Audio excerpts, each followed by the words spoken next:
A ver,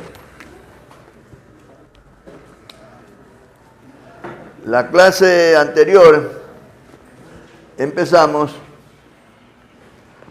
a conocer, a revisar lo que corresponde al ciclo invertido. Recordamos que el ciclo invertido pues tiene dos aplicaciones, o se lo usa para dos aplicaciones. Una es para enfriamiento y otra es para calentamiento, ¿no? En el caso de enfriamiento hablamos de un ciclo invertido de refrigeración. En el caso de calentamiento, un ciclo invertido para calefacción, ¿no? Vimos también el principio o ley en la que se basa el funcionamiento del ciclo invertido. Uno de los enunciados de la segunda ley dice que el calor no puede fluir por sí solo de menor a mayor temperatura. Entonces, para el caso de los ciclos invertidos, se lo complementa diciendo al menos que se haga trabajo sobre el sistema. Entonces teníamos este gráfico que nos representa el enunciado sobre el que se basa el funcionamiento del ciclo invertido.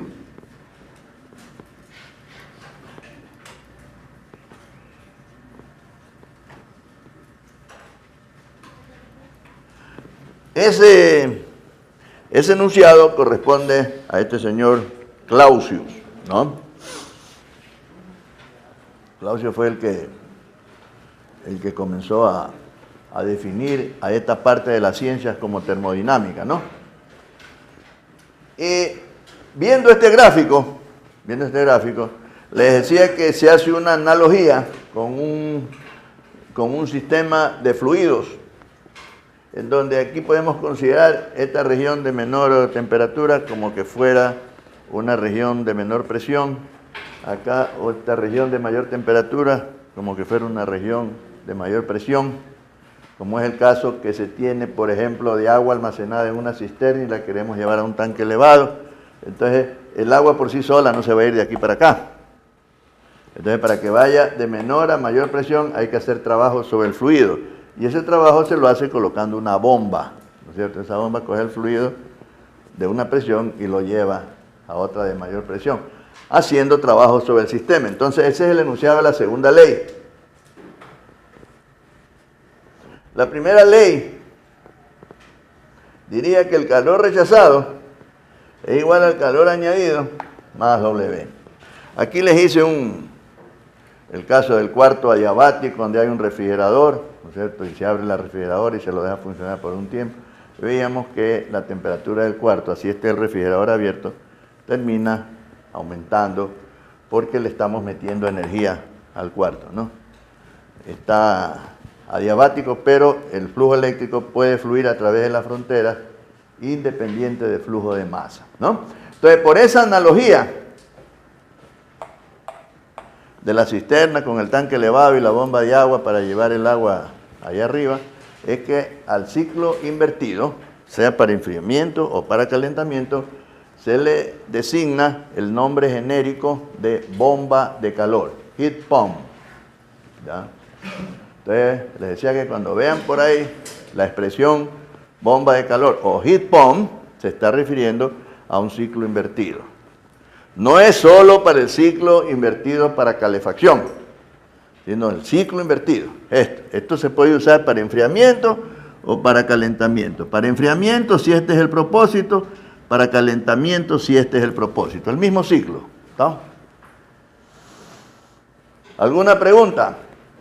Comenzamos a ver que la base de comparación de los ciclos invertidos ideales y de los ciclos invertidos reales es el ciclo invertido de Carnot. Igual que como hicimos en el ciclo de poder, la base de comparación que utilizamos inicialmente fue el ciclo de Carnot. Cuando nos referimos simplemente al ciclo de Carnot, se entiende que estamos hablando de un ciclo de poder. En este caso, hay que hacer la identificación diciendo ciclo invertido de Carnot. Sigue siendo de Carnot porque está constituido por los mismos 4 procesos, ¿no es cierto? 2 procesos isotérmicos y 2 procesos isentrópicos, ¿verdad? Entonces, vamos a hacer un diagrama aquí para ver cómo funciona esto, ¿no? Te voy a hacer un diagrama TS para los 2 casos.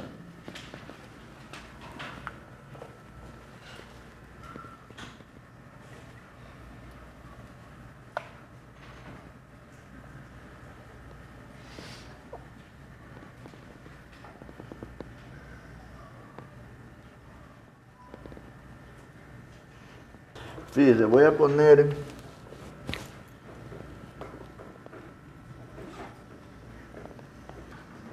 aquí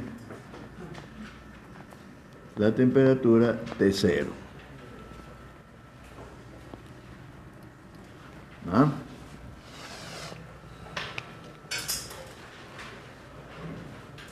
Se va a dar el caso de esta temperatura T0, que para una cierta aplicación es muy alta, ¿no es cierto? Y cuando acondicionamos el ambiente hay que bajar la temperatura del ambiente. Y se va a dar otra circunstancia en donde esa temperatura va a ser muy baja. Por ejemplo, otra cosa que hay que considerar, cuando la temperatura del medio circundante, esa T0, ya está alta afuera, en un interior podríamos asumir que la temperatura inicial está también alta y es casi parecida a la que está afuera. Es decir, si afuera hace calor, acá adentro también hace calor. Tal vez acá un poco menos que afuera porque hay menos radiación, etc. O si afuera hace frío, acá también va a ser frío. No. O sea, son valores parecidos. Inicialmente el ambiente va a tener una temperatura un poco parecida a la del medio circundante. Si este ambiente que está aquí, o sea, el aire de este cuarto, lo queremos acondicionar para que estén personas, la temperatura inicial va a ser parecida a la que esté afuera, y aquí inclusive puede llegar un momento que sea mayor porque no hay suficiente circulación de aire, ¿ya? Entonces, esa temperatura para que estén personas aquí adentro es muy alta, entonces hay que bajarla, ¿no? Hay que bajarla a condiciones de temperatura donde el organismo de la gente funciona mejor, ¿no? Si este mismo cuarto lo queremos usar para otra aplicación, una de las aplicaciones más frecuentes es, por ejemplo, en la industria alimentaria, cuando quieren madurar productos agrícolas, frutas especialmente, entonces esta temperatura es muy baja. Entonces este ambiente hay que acondicionarlo subiendo la temperatura del aire, ¿ya? Entonces, con esta misma temperatura, ¿no es cierto?, yo puedo tener un ciclo de Carnot haciendo enfriamiento o un ciclo de Carnot haciendo calentamiento, ¿ya? Acuérdense que el sistema, el ciclo, la sustancia que experimenta los procesos del ciclo es la sustancia que está metida en el equipo. Dentro del equipo la sustancia está fluyendo y experimentando los procesos del ciclo. Y el intercambio de calor es con el medio circundante. ¿Ah? El intercambio de calor, aquí vimos el diagrama, es con el medio circundante. Le añado calor y rechaza calor. Esos 2 cuadritos que están, esos 2 rectángulos que están encima y debajo de del círculo que representa el sistema, esos cuadritos son la representación del medio circundante. El medio circundante en los sistemas térmicos se los representa por la región del cuerpo caliente y la región del cuerpo frío. El uno es la fuente térmica, el otro es el sumidero. ¿Está? ¿Está claro eso?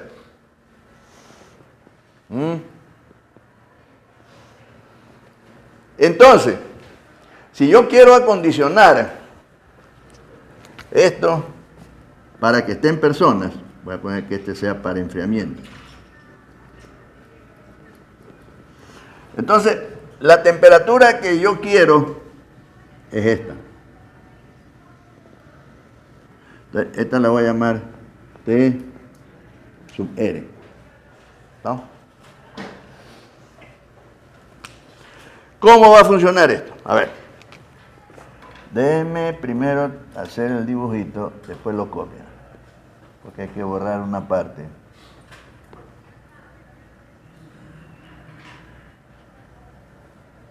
Vamos a representar aquí el caso de una habitación o una vivienda, ¿ya?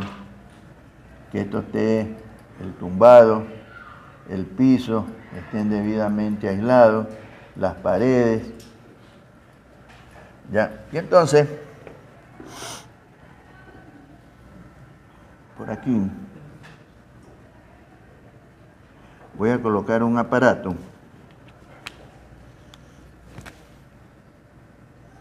Este aparato, como tengo que añadir y rechazar calor, debe tener un intercambiador de calor por aquí, otro intercambiador de calor por acá, ¿ya? Aquí le vamos a poner un compresor, aquí va a haber una válvula, ya vamos a ver los elementos. Y le voy a poner un ventilador aquí que se mueve con un motorcito, ¿eh? Más o menos. Ya vamos a ver todo eso en más detalle. Ahí estoy poniendo un aparato dentro del cual está circulando la sustancia que va a experimentar los procesos del ciclo. O sea, la sustancia o sistema termodinámico va a estar circulando por aquí. Como quiero producir enfriamiento al aire de este cuarto, el aire de este cuarto le pongo la frontera imaginaria pegada aquí a esto.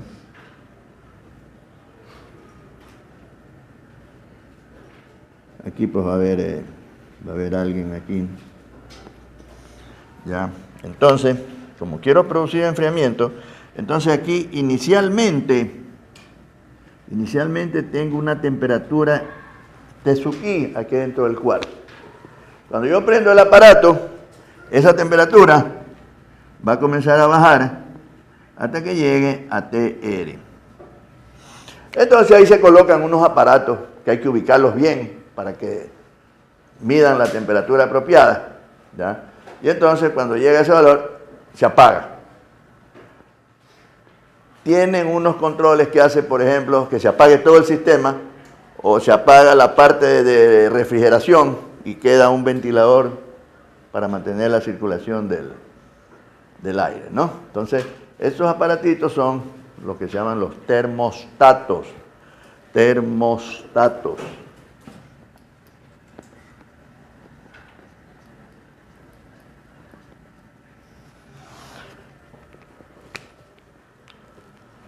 Que es un termostato, un dispositivo que sirve para controlar un sistema de enfriamiento a base de lecturas de temperatura. Ahí se regula.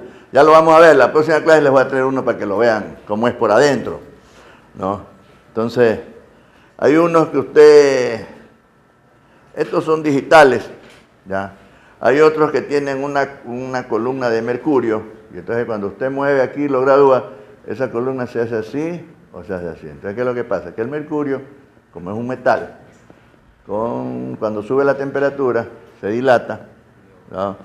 Y cuando se enfría, se contrae, ¿no es cierto? Entonces se lo gradúa de tal manera que con la inclinación que tiene, si comienza a calentarse, entonces ¡tup! Toca un extremo, ¡pim! Prende al compresor y comienza a funcionar. Cuando ya se enfría, ¡pac! Desconecta. No, o sea, trabajan con una columna de... Hay otros que trabajan con un espiral. Ese espiral de algún metal conductor del calor, ¿no es cierto? Con la temperatura se dilata el espiral o cuando baja la temperatura se contrae. Entonces eso hace que a lo que se dilata o se contrae toque o se separa de un contacto. Hay ese tipo de... Ya. Y hay otros sensores que son ya digitales, ¿no es cierto?, que trabajan con circuitos electrónicos que asimismo miden la temperatura de acuerdo al valor que uno coloca, ¿ya? Y entonces se prende o se apaga. ¿Ya? Nosotros vamos a ver esto de esta manera. Este cuarto lo voy a enfriar, voy a llevar de esta temperatura acá. Entonces, para enfriar este cuarto tengo que añadir calor. ¿Sí ven? O sea, el aire del cuarto le añade calor al sistema. O sea, si mi sistema fuera solo el aire del cuarto, Entonces estaría rechazando calor. No. Pero mi sistema es la sustancia que está dentro de ese aparato. Para que este aparato funcione, acuérdense que decíamos propósito, calor añadido o calor rechazado, según la aplicación, y el consumo es trabajo. Y luego, esto tiene que rechazar el calor, que en este caso lo va a rechazar acá al T0. Entonces, estoy llevando energía una vez que el cuarto está enfriado, la temperatura de adentro es más baja que la de afuera. Entonces estoy llevando energía como calor de menor a mayor temperatura. ¿Está? Entonces, ¿cómo funciona esto?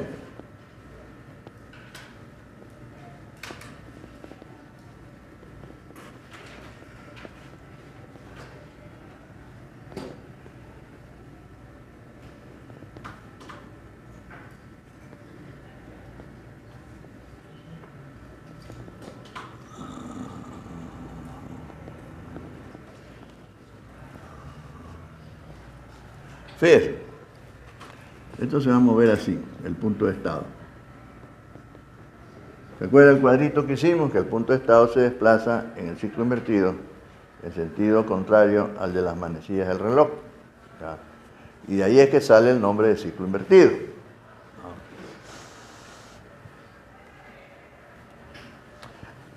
De 4 a 1 hay un área, vamos a ponerle así.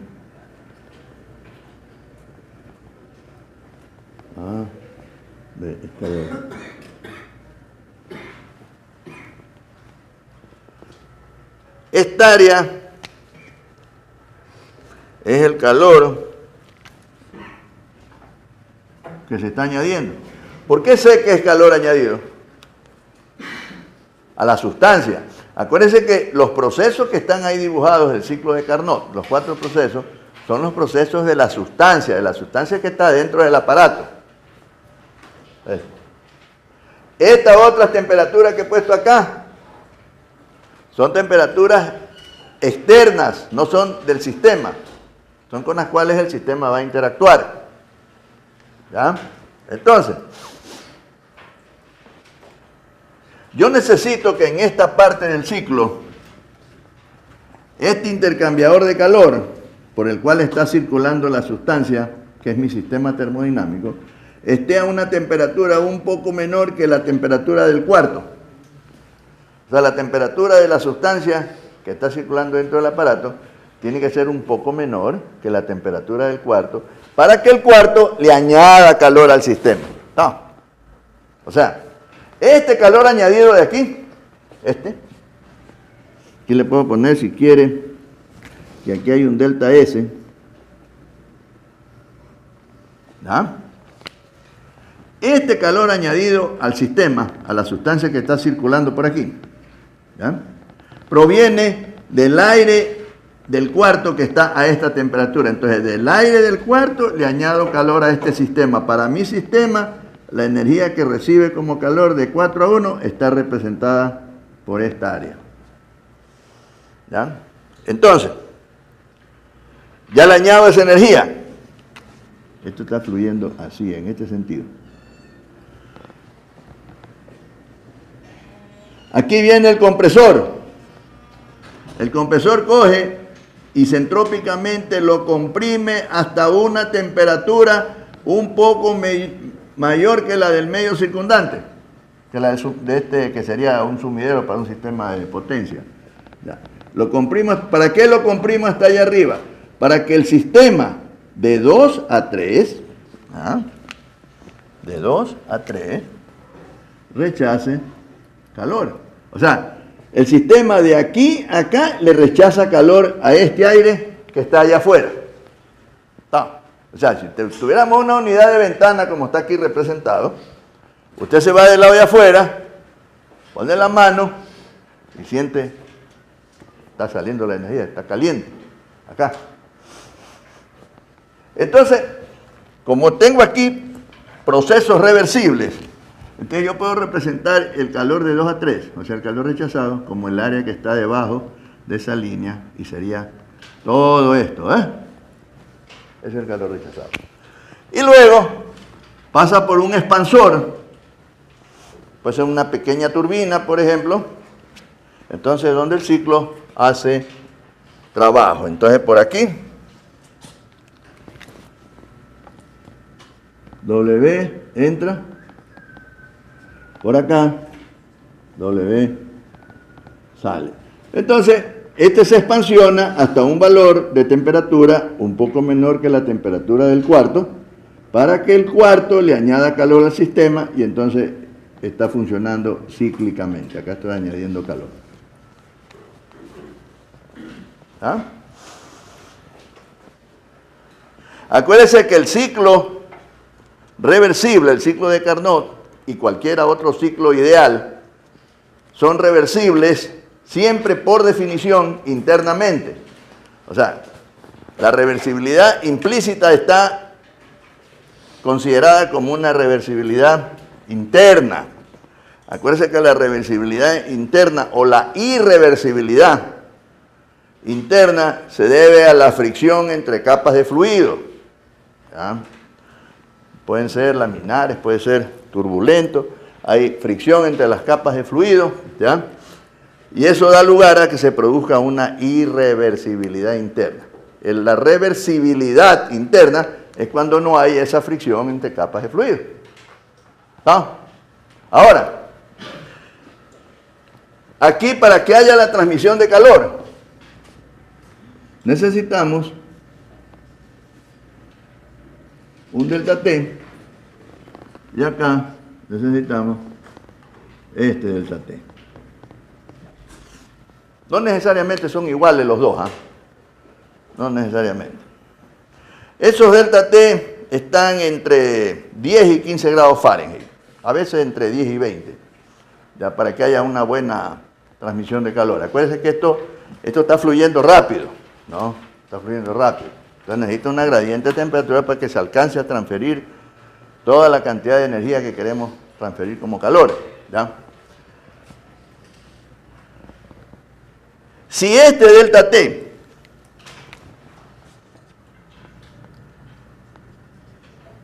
tiende a cero,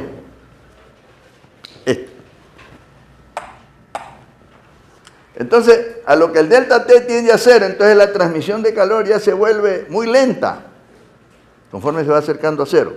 Cuando llega ya casi a cero, entonces ya el sistema casi no se mueve, entonces se vuelve un proceso de transmisión de calor cuasi estático. ¿Se acuerdan cuando veíamos el caso del émbolo que casi no se mueve? Para dar chance a que todos los puntos de la masa vayan cambiando sus propiedades por igual y entonces poderlos graficar, ¿no?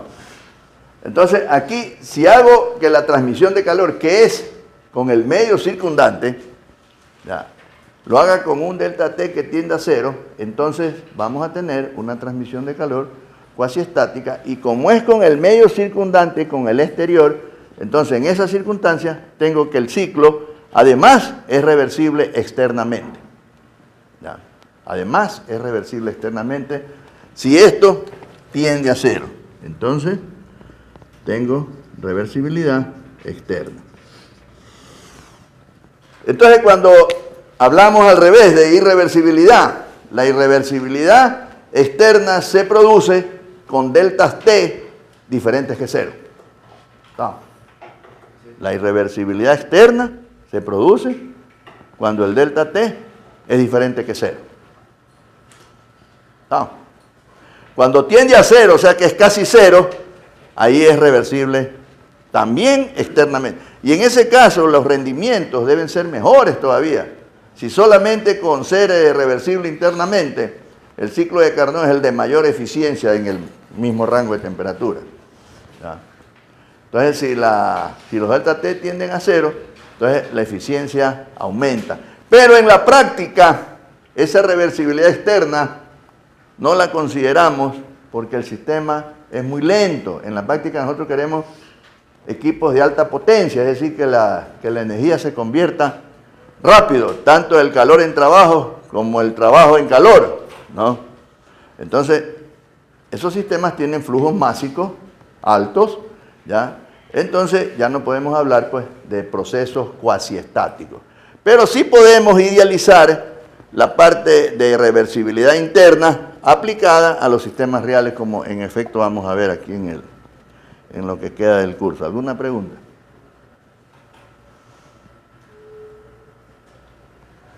Entonces observen bien.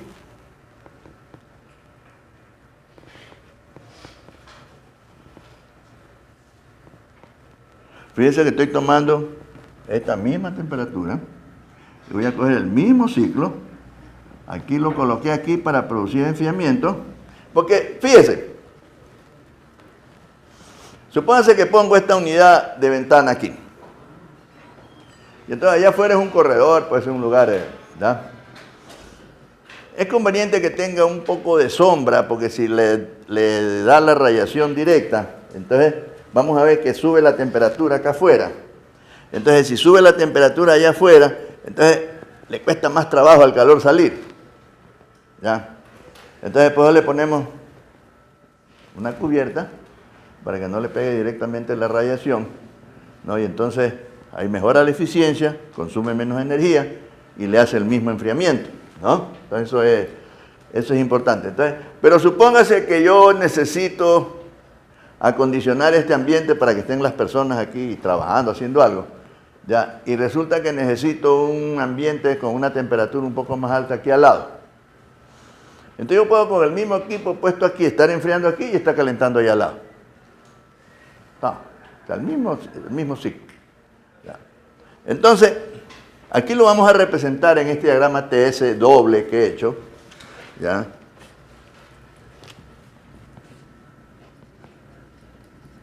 Ahora vamos a ver. Es decir, que esta temperatura que está aquí, que acá, para que esté en personas, es alta, tuvimos que acondicionar el ambiente bajando la temperatura del cuarto. Bajando la temperatura. Cuando digo del cuarto, es del aire del cuarto, ¿no? Acá, esa misma temperatura, para hacer esto una cámara de maduración, es muy baja. Usted entra en una cámara de maduración y está caliente, ¿no? Entonces, voy a colocar el mismo ciclo.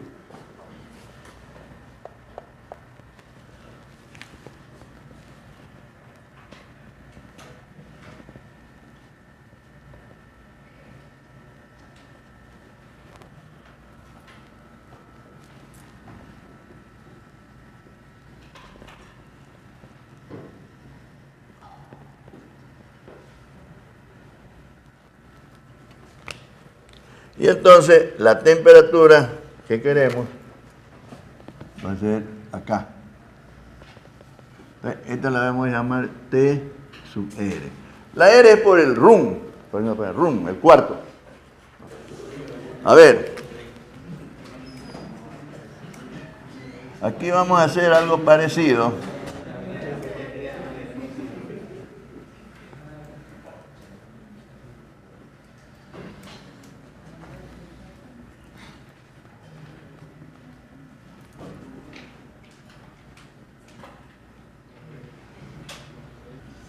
Aquí no se observa bien las medidas, pero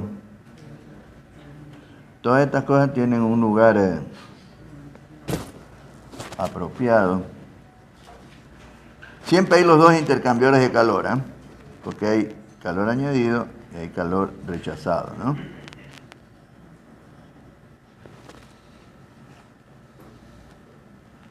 Y hay un ventilador que es para forzar el flujo, ¿no? Generalmente, cuando uno coloca esos aparatos, debe ser más o menos, si uno ve la pared, la divide en 3 partes, y el aparato debe estar más o menos a las 2/3 partes, ¿no? Si lo pone muy abajo, pues le va a enfriar los pies, ¿no? Si lo pone muy alto, le va a enfriar el aire ahí arriba y no le va a enfriar donde usted está. Mire, tengo así mismo el aire. Le pongo la frontera imaginaria. ¿Ya? Por aquí podemos poner un fulano. ¿Ya? Entonces, en este caso, este va a estar rechazando calor. Entonces, la temperatura que tenía yo aquí inicialmente, que era más o menos parecida a T0, así como este de acá, más o menos parecida a T0 que está acá afuera. ¿Ya? A lo que meto esta energía, esta temperatura va a subir al valor deseado, que es T sub R minúscula. ¿Ya? Entonces, tengo que hacer trabajo sobre el sistema. Aquí hay una unidad compresora. ¿Ya? Y aquí en cambio estoy cogiendo, ¿ves? Estoy cogiendo energía del medio circundante. ¿Ya? Entonces, fíjese. Tengo los mismos procesos.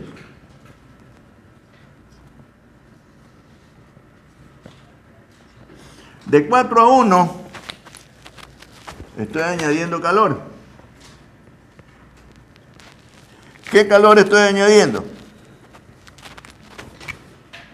Este calor que va de aquí a acá. Todo esto. Aquí le vamos a poner el delta S. Vale, que es A y B. ¿Se ve? Es decir, que cuando yo hago pasar el aire por el intercambiador que está allá afuera, tiene que estar a una temperatura un poco menor que la del aire de allá afuera. Cosa que el aire de allá afuera le añade calor a la sustancia que está dentro del equipo. O sea, el aire de acá afuera le añade calor a la sustancia que está en el equipo y que va de 4 a 1. ¿Está? Por eso que esos 4 procesos son los que está experimentando la sustancia que está dentro del equipo, dentro de este aparato. ¿Ya? Entonces, del aire de afuera le añado calor. Entonces, recibe esta energía, hago trabajo, ¿ya? Aquí tengo W, entra, ¿ya? Entonces, a lo que hago trabajo, entra aquí al otro intercambiador, entonces tiene que comprimirse hasta una temperatura un poco mayor que la temperatura del aire del cuarto, de tal manera que esta sustancia le transmite calor al aire del cuarto. ¿Cómo le transmite calor? El sistema rechazando calor, ¿ya? Y luego sale y pasa por un expansor, que ya vamos a ver que se lo puede reemplazar con otra cosa. Aquí tengo W, sale según ciclo de... Entonces, en el ciclo de Carnot, esta área que está aquí, encerrada por el ciclo, en el diagrama TS, es el trabajo neto. Trabajo neto es igual a sumatorio de trabajo. ¿Sí se acuerdan? Es igual al sumatorio de trabajo. Quiere decir W sale menos W entra, y eso es igual a W simplemente.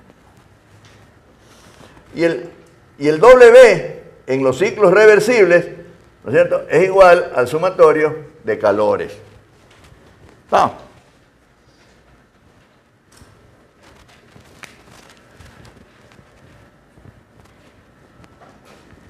El calor que me va a salir aquí, o el trabajo, perdón, fíjense, W sale menos W entra.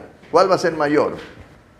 Claro, yo tendría que ponerlo en un diagrama PV, para ver estos procesos isentrópicos. Entonces voy a ver que este de 3 a 4 tiene un área de aquí a acá menor que el área del compresor, del área del trabajo que hace el compresor. Entonces, el trabajo que está entrando, que es consumo, lo que es consumo es negativo en la ecuación de la energía, es mayor que el que está entrando. O sea, perdón, que el que está saliendo. Entonces, este trabajo de aquí, el que entra, este de aquí, W entra, es mayor que W sale. ¿Ya? Entonces, esto de aquí es valor negativo. ¿Ya? Nosotros vamos a acostumbrarnos a representar valores absolutos. Porque luego con esos trabajos yo tengo que determinar las potencias de los compresores. Y las potencias de los compresores están puestas en unas placas como valores positivos, pero en realidad son absolutos. ¿Ya? Le pone 5 caballos, 10 caballos, 5 HP, 20 HP, 30 HP, lo que sea, caballos de potencia, o kilowatts hora. ¿Ya? Pero nosotros tenemos que saber que cuando coloque ese trabajo en la ecuación de la energía, es negativo. En la ecuación de la energía, vista así.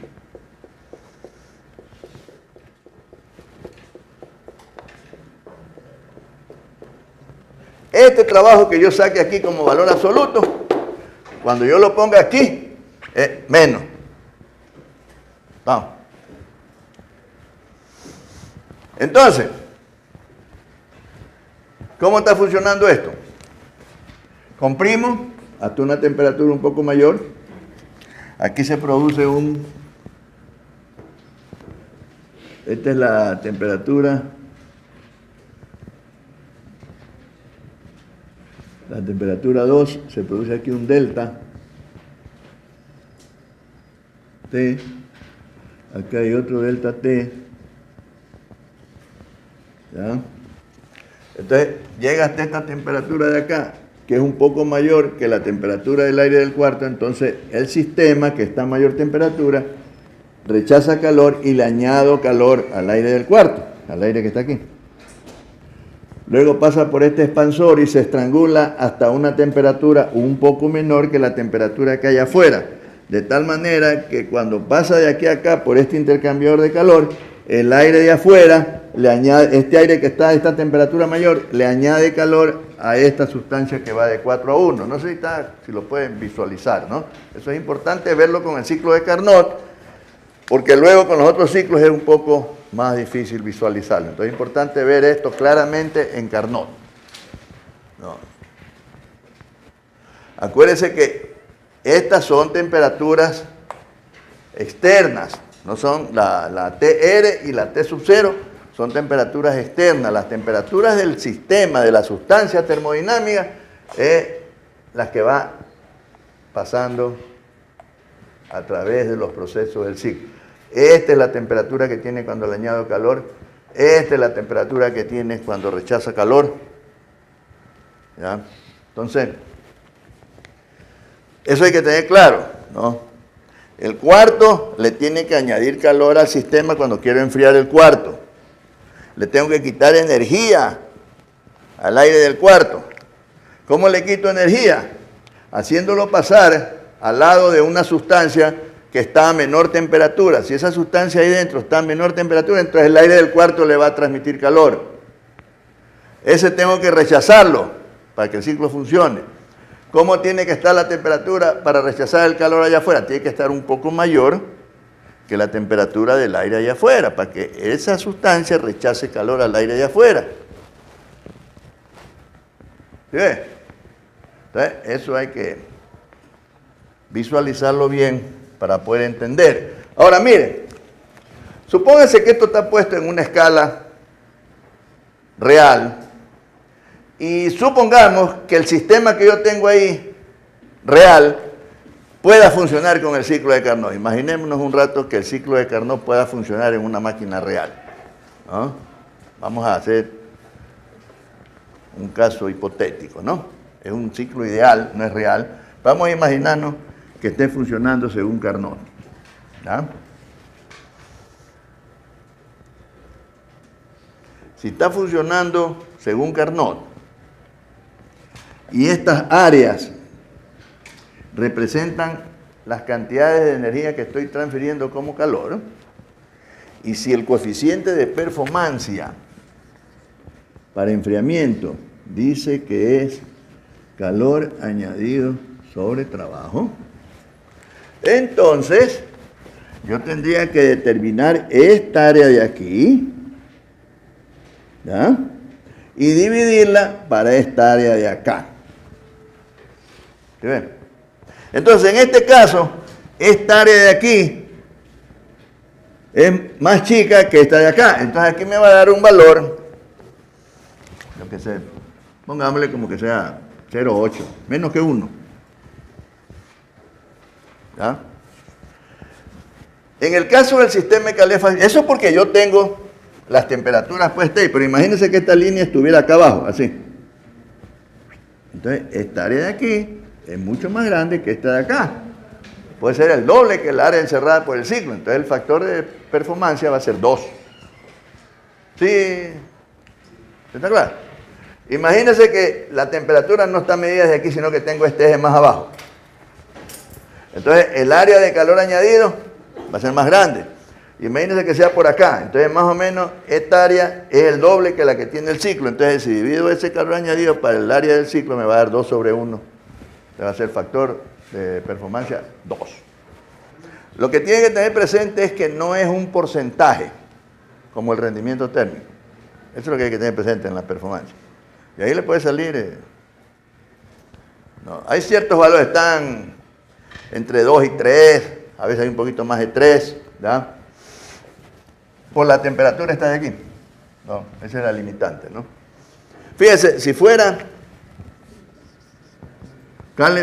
calentamiento, entonces el coeficiente de performance sería calor rechazado sobre W.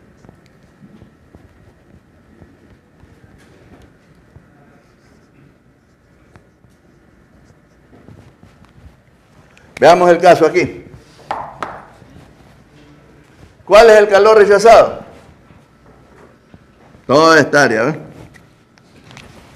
Toda esta área es calor rechazado, ¿ves? Entonces ahí más o menos viendo el gráfico, tengo aquí esto, por aquí más o menos como que tiene 2.5 veces el área de acá. Entonces,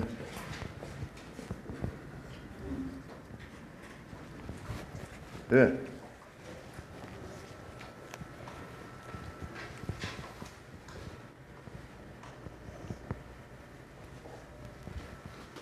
¿Alguna pregunta?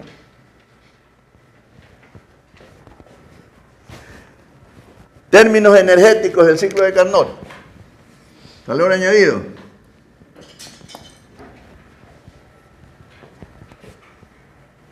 T1 por delta S.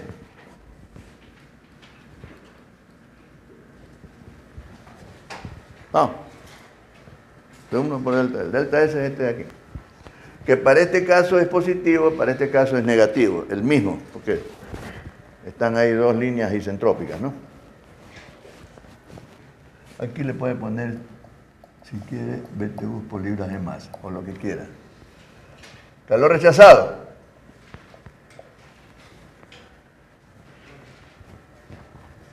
Esta temperatura aquí, por delta S, o sea, es el área de todo este rectángulo, T2 por delta S. Ahí los estoy poniendo como valor absoluto. Vamos.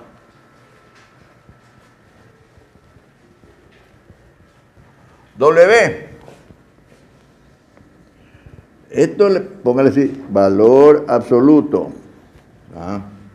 Entonces, como valor absoluto, tengo T2 por delta S menos T1 por delta S.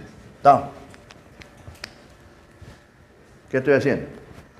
Para el W es el W del ciclo, que es el área encerrada. Puede decir que es un ciclo reversible. ¿Ya? Entonces, estoy a esta área de aquí, le estoy restando esta área de acá para que me quede la del ciclo. Eso es lo que estoy haciendo ahí. Entonces me va a quedar T2 menos T1 por delta S. Entonces, coeficiente de performance para enfriamiento, que es calor añadido sobre W.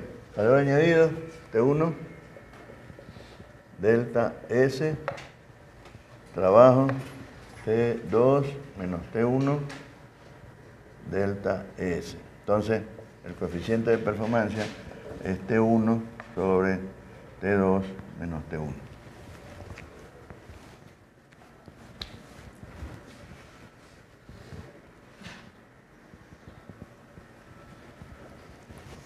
Calentamiento.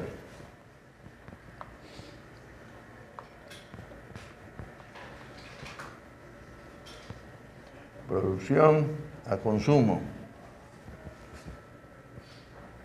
T2 por delta S, T2 menos T1 por delta S, el área encerrada por el ciclo.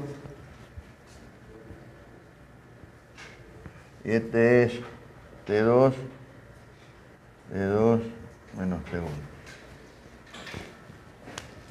Entonces ahí se observan algunas cosas.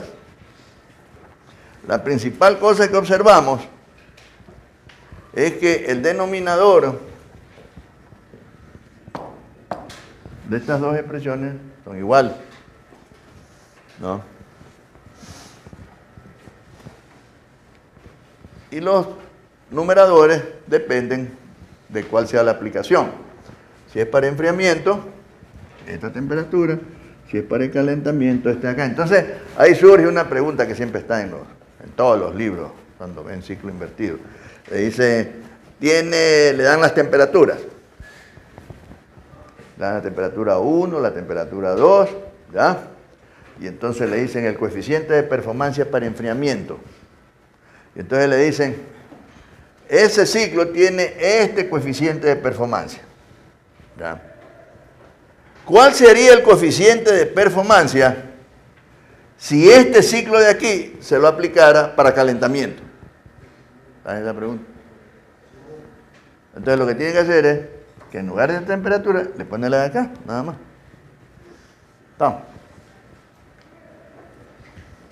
Pero si no tiene claro eso, pues le va a costar un poquito de trabajo contestar, ¿no? Dicen, este es el coeficiente de performance de un ciclo para enfriamiento. ¿Cuál sería el coeficiente de performance si ese mismo ciclo que lo estoy usando para enfriamiento lo usara para calentamiento? O sea, en lugar de estar aquí, está acá. Entonces, mire, el asunto es que el mismo ciclo cumple una función según el rango de temperatura donde esté ubicado. No. Anote eso para que se acuerde, que algún día le va a resolver algún problema.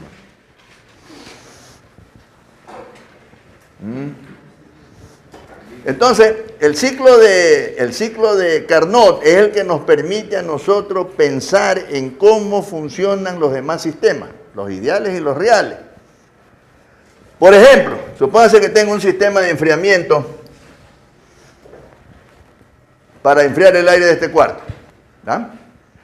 Entonces me dice, oiga, ingeniero, está haciendo mucho frío. Entonces la temperatura que entro yo la puedo controlar con el termostato. Entonces dice, esta temperatura está muy fría, está muy abajo, entonces la subo un poquito. Entonces lo que la subo un poquito, esta temperatura aquí se viene para acá. ¿Qué está pasando ahí a lo que esta temperatura sube? Esta no la puedo controlar, esa se queda ahí. Entonces, si esta temperatura sube, o sea, ya no quiero tanto frío, ¿ya?